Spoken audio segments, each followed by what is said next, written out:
Praise the lord. Today Bible reading 2వ కీర్తన.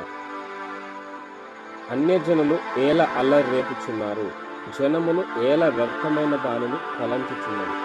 మనము వారి కట్లు తెంపుదము రండి, వారి పాశములను మన యొద్ద నుండి పారవేయుదము రండి అని చెప్పుకొనుచు భూరాజులు యెహోవాకును ఆయన అభిషక్తునికి విరోధముగా నిలవబడుచున్నారు. ఏలికలు ఏకీభవించి ఆలోచన చేయుచున్నారు.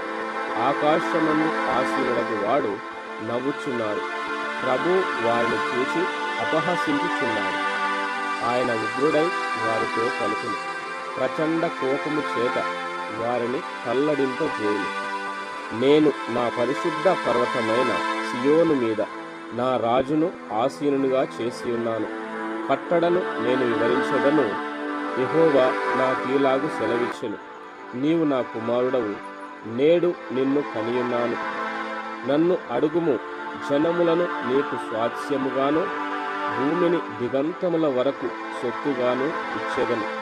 ఇనుప దండముతో నీవు వారిని నలుగగొట్టెదవు. కుండను పగలగొట్టినట్టు వారిని ముక్క చెక్కలుగా పగలగొట్టెదవు.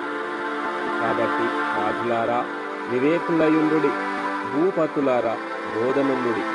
భయభక్తులు కలిగి యెహోవాను సేవించుడి. గడగడ వణుకుచు సంతోషించుడి. ఆయన కోపము త్వరగా రగులుకొనును.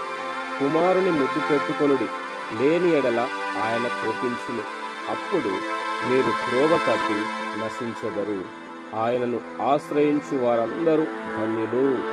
ఆమేన్. God bless you.